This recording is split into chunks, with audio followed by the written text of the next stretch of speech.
আসসালামু আলাইকুম সবাইকে। আশা করছি আপনারা সবাই ভালো আছেন। যেহেতু বৈশাখ মাস চলে এসেছে, তো আশা করছি আপনাদের সকলেরই পহেলা বৈশাখ অনেক ভালো গিয়েছে এবং সেই সাথে আপনাদের সবাইকে পহেলা বৈশাখের অনেক অনেক শুভেচ্ছা। তো পহেলা বৈশাখের শুভেচ্ছা জানিয়ে শুরু করছি আমার আজকের ব্লগটি। তো বৈশাখ মানেই নতুন কাপড় চোপড়, পান্তা ইলিশ খাওয়া, দেশীয় মিষ্টি মিঠাই দিয়ে বৈশাখটাকে আমরা উদযাপন করি বা পহেলা বৈশাখটাকে আমরা বরণ করে নিই। তো তার ব্যতিক্রম আমার ফ্যামিলি বা আমিও না। আমি গিয়েছিলাম একটু আড়ংয়ে দেশীয় কাপড় চোপড় কেনার জন্য। আমার বাচ্চাদের, আমার শাশুড়ির, আমার হাজব্যান্ডের, আমরা সবাই আর কি ফ্যামিলি যারা আছি আর কিছু গিফট কেনার জন্য গিয়েছিলাম। তো সব কিছু আমি এবারের শপিংটা আড়ং থেকে পারচেস করেছি।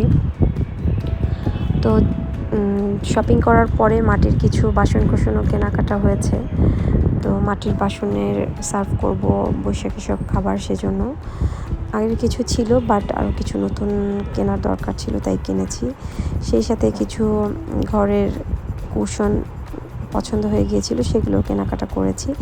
সব শপিং আসলে আমি ওইভাবে আপনাদের সাথে শেয়ার করতে পারিনি, কারণ হচ্ছে আমি একদম লাস্ট মোমেন্টে শপিং করেছি। তো লাস্ট মোমেন্টে শপিং করার কারণে তাড়াতাড়ি করে শপিং করে যার যার গিফট তাকে দিয়ে দিয়েছি। তো সকালবেলা উঠেই সকালে নাস্তার জন্য এদিন আমরা আর অন্য কিছু করিনি। নাস্তাতেই আমরা 10টা-11টার দিকে আর কি পান্তা ইলিশ খেয়েছি, বিভিন্ন রকম ভর্তার সাথে পান্তা ইলিশ। এটাই ছিল সকালবেলার নাস্তা। তো এরপরেই দুপুরে রান্নার জন্য চলে যাই। দুপুরের খাওয়া দাওয়াতেও ছিল ইলিশ মাছ ভাজি, গরুর মাংস আর ভর্তা কিছু, এগুলো দিয়ে আমাদের দুপুরে খাওয়া দাওয়া করা হয়। আর সেরকম কোথাও আমার বের হওয়া হয়নি সকালবেলা, কারণ অনেক গরম ছিল। আমি ন্যাচারালি অন্য কোনো বারও খুব একটা বেরোই না, কারণ বৈশাখে অনেক গরম থাকে, প্লাস ঢাকায় অনেক জ্যাম থাকে। সব মিলিয়ে আমার সকালে বের হওয়া হয় না। আমরা মোস্ট অফ দ্য টাইম ইভিনিংয়ে হয়তো বা একটু বেরোই বা সন্ধ্যার দিকে। তো এবারও তাই করেছি, বৈশাখের জন্য একটু প্রিপেয়ার্ড হয়ে ফ্যামিলি সহ ইভিনিং টাইমে একটু বেরিয়েছিলাম, একটু কফি বা চা খাওয়ার জন্য এরকম প্ল্যান করে গিয়েছিলাম। পরে কফি চার সাথে অলমোস্ট রাতে ডিনার করে ফিরেছি। তো এভাবেই আসলে কেটে যায় আমাদের বৈশাখটা। রেস্টুরেন্টে যেয়ে দেখা যায় যে অ্যাকচুয়ালি অনেক ভিড়, যেহেতু বৈশাখে আজকে সবাই বেরিয়েছে। তো এরকম বৈশাখী 3 দিন সবাই বেরোয়, রাস্তাঘাটে ভিড় থাকে যেমন, তেমন রেস্টুরেন্টগুলোতে প্রচুর ভিড় থাকে। তো যে রেস্টুরেন্টে যেতে চেয়েছিলাম সেখানে আসলে ফাঁকা ছিল না, প্লাস গাড়ি পার্কিং বা গাড়ি রাখাটাও খুব ঝামেলা হয়।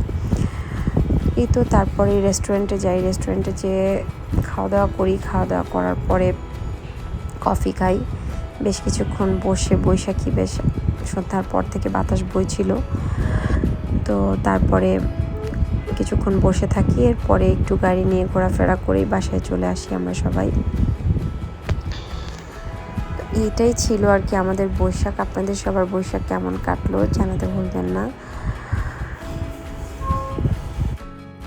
আশা করছি আপনাদের সবারই বৈশাখটা অনেক ভালো কেটেছে পরিবারের সবাইকে নিয়ে।